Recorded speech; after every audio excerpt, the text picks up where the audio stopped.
down, I know you got me, baby.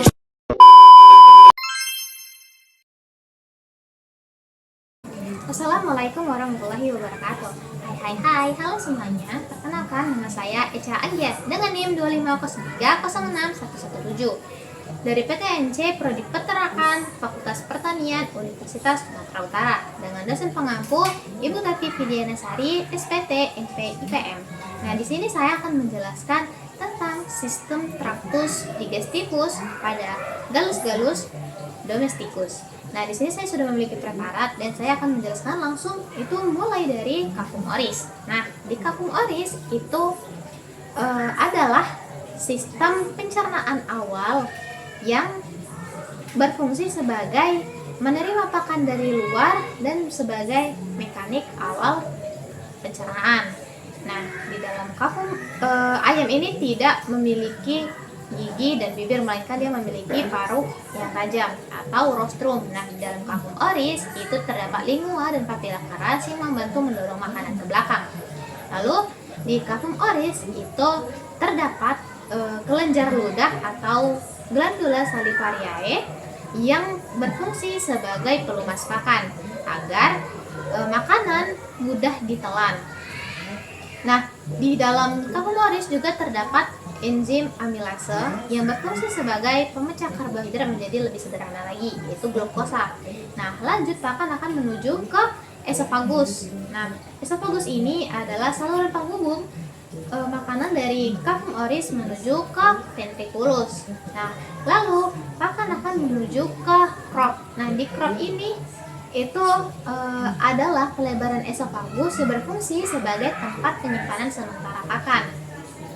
Nah, di sini pakan akan sedikit dilunakkan dan sedikit difermentasi sebelum masuk ke ventriculus. Nah, setelah itu pakan akan lanjut menuju ke proventriculus. Nah, di proventriculus ini adalah bagian awal lambung yang menghasilkan cairan HCl dan enzim pepsin.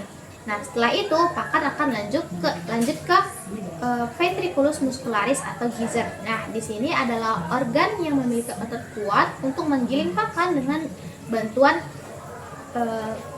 grit atau batu-batuan kecil. Nah, kontraksi ototnya akan memecah partikel-partikel pakan menjadi lebih kecil agar mudah dicerna.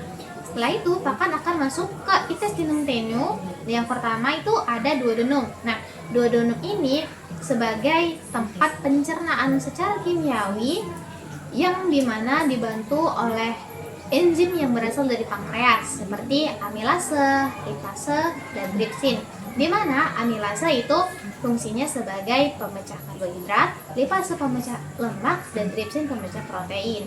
Nah, setelah itu lanjut ke jejunum. Nah, di jejunum ini tempat prosesnya penyerapan nutrien seperti glukosa, asam amino, asam lemak, dan lain sebagainya. Nah, setelah itu lanjut ke ileum. Nah, di ileum ini adalah penyerapan nutrisi lanjutan yang belum terserap sempurna di bagian jejunum tadi. Nah, setelah itu langsung masuk ke intestinum crassum. Nah, yang pertama itu ada seka. Nah, seka pada ayam ini terdapat dua pasang, kanan dan kiri. Nah, fungsinya itu apa? Fungsinya sebagai tempat pencernaan, tempat pencernaan juga, tapi yang pakan yang mengandung serat. Nah, serat kasar akan difermentasi menjadi volatile fatty acid atau asam lemak volatil menjadi jumlah yang lebih kecil atau jumlah yang sedikit. Nah, setelah itu lanjut pakan akan menuju ke kolon. Nah, di sini adalah penyerapan air dan mineral dan pembentukan feses awal. Setelah di kolon, pakan akan lanjut ke kloaka. Nah, kloaka ini tempat saluran reproduksi terakhir, yaitu pembuangan urin, feses, reproduksi, dan lain sebagainya.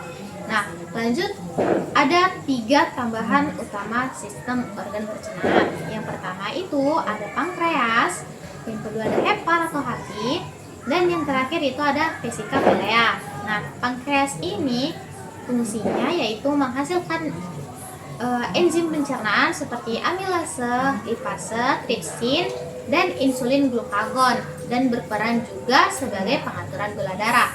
Nah, lanjut di hepar atau hati, ini fungsinya sebagai detoksifikasi racun, metabolisme nutrien, penyimpanan vitamin, produksi empedu dan lain sebagainya. Dan yang terakhir itu ada vesika velea atau kantong empedu yang berfungsi sebagai emulsifikasi lemak, penyerapan vitamin ADEK.